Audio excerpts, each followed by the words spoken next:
I'm here today to talk to you about the greatest film score Michael Giacchino has ever written. And of course, I'm talking about Ratatouille. Oh, is that right? Not only is it a fantastic source of some of the best memes. What in the are you doing? Take your jacket off and fuck off! But it is unironically a masterpiece. And even though the conversation surrounding Michael Giacchino is usually in reference to things like The Incredibles, let's not sleep on Ratatouille. And just before we jump into it, I want to remind you that the brand new improv obstacle course is currently on pre-sale for 50% off. You can get that at the link in the description. There's no code necessary, just click the link and you'll get access to the full course as soon as the full thing drops on September 1st. More about that in just a little bit. Les rêves des amoureux sont comme le bon vin.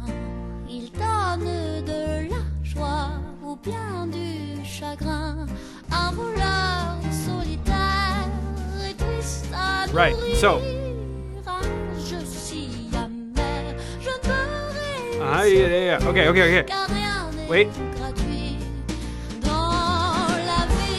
Great, okay, so this movie takes place in Paris. Lyrics are French, beautiful singing, really nice structure here. Now, what's interesting about this is you can almost hear the story simply in the harmonic structure of the song. Let's look at the different sections that exist and how the harmony sort of leads us to feel the compelling resolution that we eventually wind up on. Let's check this out. So our first section, 1, 6, 2, 5. That's I mean, how many times have we talked about that on the channel? 1, 6, 2, 5.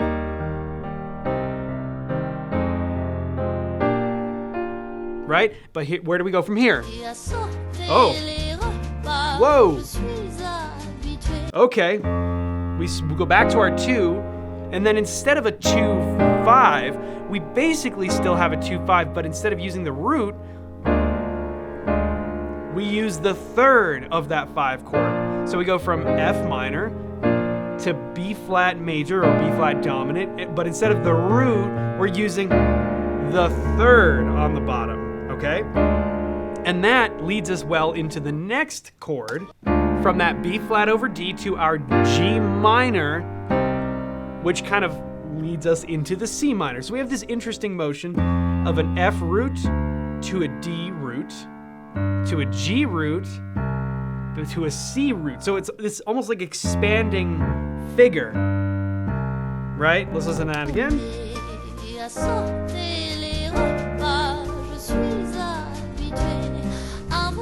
Oh, are we back to the beginning? Wait a second. Oh, no, we're not. See, it's almost giving us this hint of like, okay, we're back to where we started on our E flat major chord, but immediately,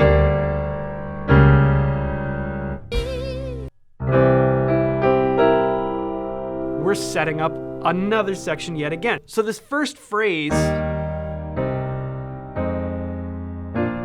it feels like we're establishing a sentence. We're saying something. We're saying, yes, okay, here we are, and we're going into this thing, but there's something a little more needs to be said about it.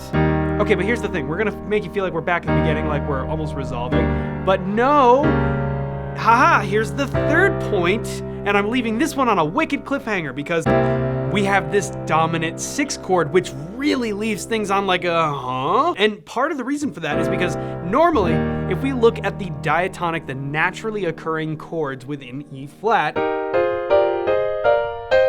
our C chord, the 6th chord, built on the 6th degree of the scale, is minor. So when we flip that major, it really gives us a big fat question mark, and that's what this third phrase does.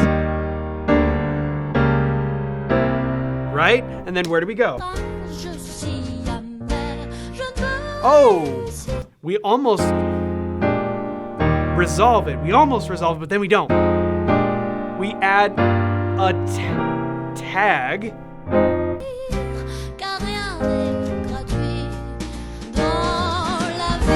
We have an extra bar there. 5. Hold up. Now resolve. So we have this 4-part story being told simply through harmony. Thematically speaking, this just the chord progression alone. And I don't speak French, so I don't even know what the lyrics are saying, but I can feel the storyline simply through the harmony. That's really, really fantastic writing.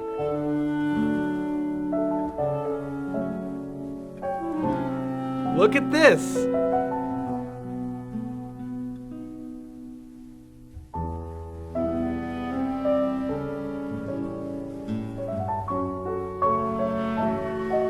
Notice anything about what we're hearing right now? We have the exact same thing that we just had in the previous track, and it's the main theme. 1, 6, 2, 5, exactly how we said.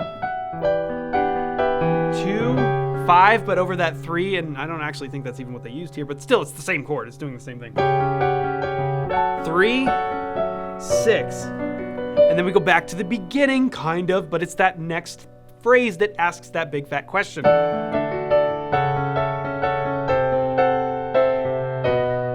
Check that out, right?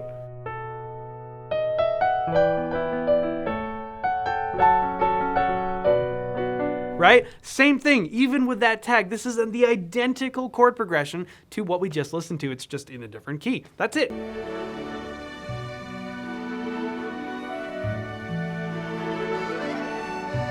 Yeah. Oh, man.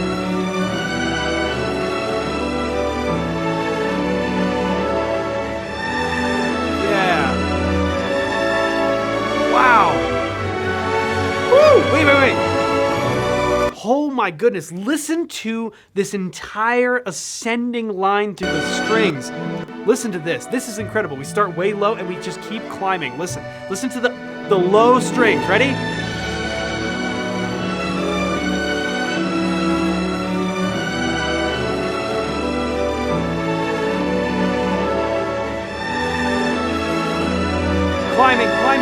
Climbing.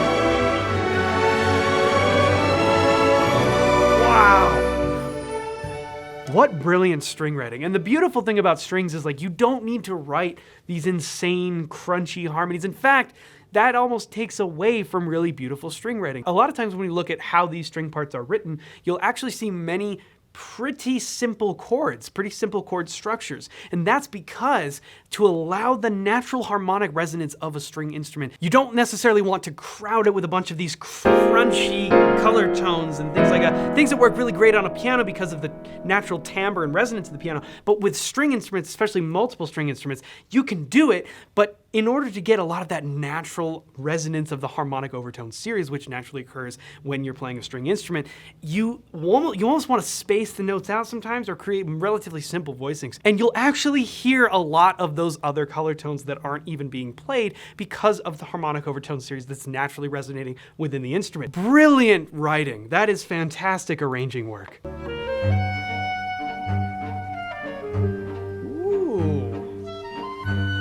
Wow. Heist. I mean, these notes in the clarinet, they give you that exact feeling so naturally. A little bit of dissonance, a little bit of oddly structured lines. Ooh. Wow.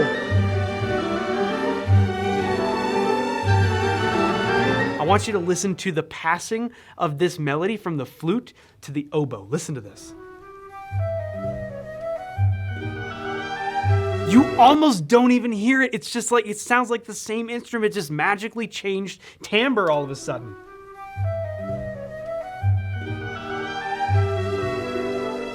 Then passes to the clarinet, back to the flute. Passing this melody all over the orchestra in such a fluid way that you almost don't even notice it changing hands. That is fantastic orchestral writing. Whoa, there's the line again.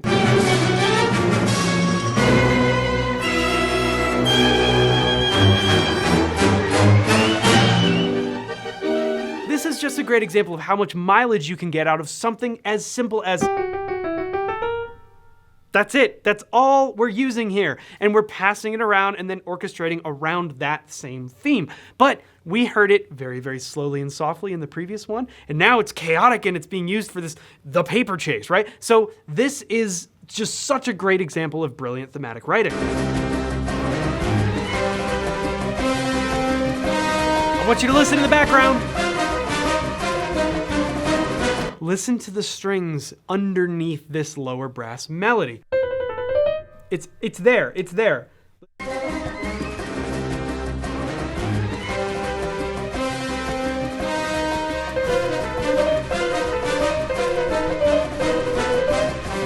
It's under there. So before it was serving as the main thematic melody there, and now that the low brass has this other melody, we're still using that same theme, but now it's underneath everything else. That is how you brilliantly, thematically arrange for orchestra.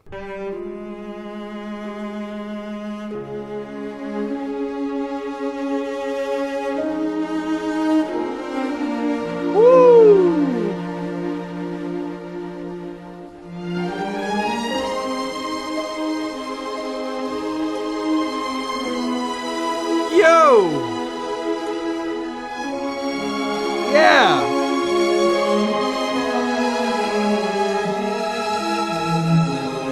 Oh, listen to that resolution! Yes!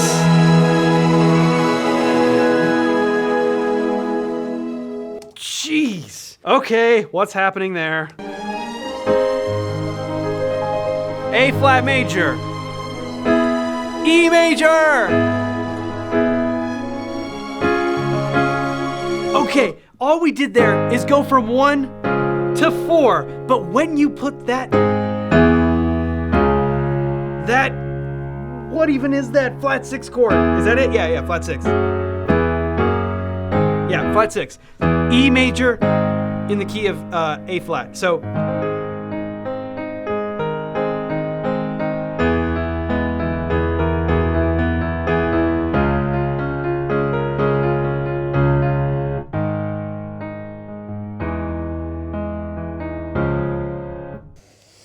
everything is the Avengers! Anyways, yeah, but how much does it brighten up that 4 chord, right? We start here, and then oh, whoa, where are we going now? But by the time we move from this to that, it feels like the sky opens up, right? Whereas if we just went 1 to 4, yes, it's a bright movement, right? But not like changing it up for a second, making our ear think something different, and then boom, we go to the 4 chord, but it doesn't sound like the 4 chord anymore because the relationship from E to D flat is not the same as just going from A flat to D flat. It's such a different motion, and that tonal center contains almost every single different note that you could possibly come up with than that. They're so different from each other, and that's why there's such a contrast in our ears. So we hear this 1 chord, and then, ooh, we're going somewhere, this is the flat 6 chord, but then, bang, that 4 chord just lights up everything. Listen to that.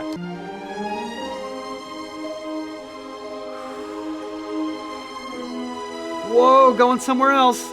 But then, whoa, talk about a lift. Back to the E chord. Woo! Listen to that resolution.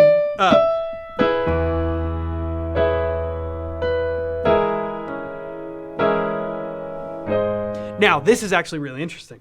So we have this chord, right? Which is E major. But what happens if we play this? That sounds a little different than E major, even though we're still there. But, what does it sound like now? How about, whoa! What if I put that D flat on the bass?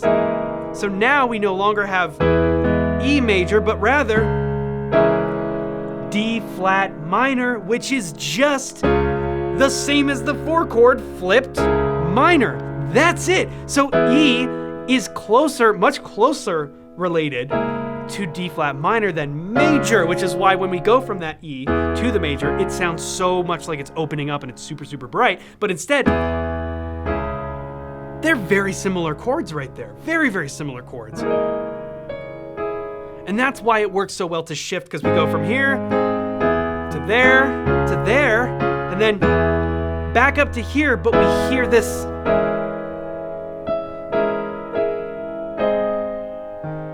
And it resolves so nicely to the A flat because We're right there. Oof, what a listen. There's our major 4 back there, but now that is sort of implying this, because we have that in there, we have that in there.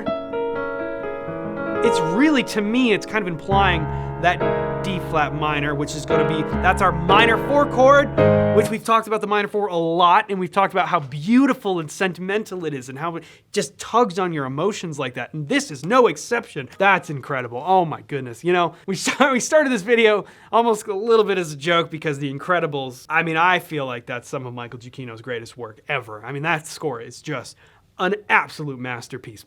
But it's certainly not surprising at all that Ratatouille resulted in Michael Giacchino's first Academy Award nomination for Best Original Score and landed him a Grammy, his first Grammy, for Best Score Soundtrack Album. And I want to remind you that we have just launched the pre-sale for the brand new improv obstacle course. If you feel like you have been stuck playing the same things every time you sit down at your instrument and you want to improvise and you feel like you just can't get out of playing the blues scale or you can't get out of playing whatever the lines that you've been playing for so long are, this course is designed to help you do exactly that. It's a set of limitations. It's a 30-part series where David De Jesus, the instructor in this course, who is my professor, one of my most influential professors, he's now the director of jazz studies at my alma mater, Purchase College. He did a phenomenal job on this course, but let me tell you something, it was a challenge even for him. He is a fantastic improviser and a great player in general, and he struggled to put this together. So it is a challenge, but if it's one that if you follow the 30-part series, you will surely break out of the mold that you felt like you've been stuck in for so long. And right now, while it's on pre-sale for the month of August, it is 50% off. You guys know the drill. There's no code necessary. Just grab that link in the description and go check it out because it's going to be a fantastic course. When the full course launches on September 1st, you don't need to do anything. You'll just automatically log in and the full course will be there. It is full of great information and even has all original backing tracks that you can use to play these exercises, but also just whatever you want. We worked really, really hard to put them together. It's what you're hearing underneath this video right now. And if you take advantage of the pre-sale right now, you're gonna get all of the backing tracks so that you can start playing along with them for whatever you wanna use them for before the course comes out and you're able to apply the actual exercises to them. There's versions with piano comping if you are an instrumentalist other than piano, but if you play the piano, we also have versions just bass and drums so that you can play along as well. It's the best way you can support the channel, and I'm super appreciative of that because it allows us to continue to do what we love to do, which is create content for you guys. So let me know what else we should talk about. Movie scores, whatever you think you want to hear about, whatever you want me to take a look at the harmony and describe for you. So let me know in the comments below, and thank you so much for your support. Thank you for taking the time to watch this video, and we will see you in the next one. Did you know Target is expanding their medical services? Not only does each location have an eye doctor, now they all have emergency rooms. If you don't mind the screaming and the blood, it's pretty cool. Oh my God.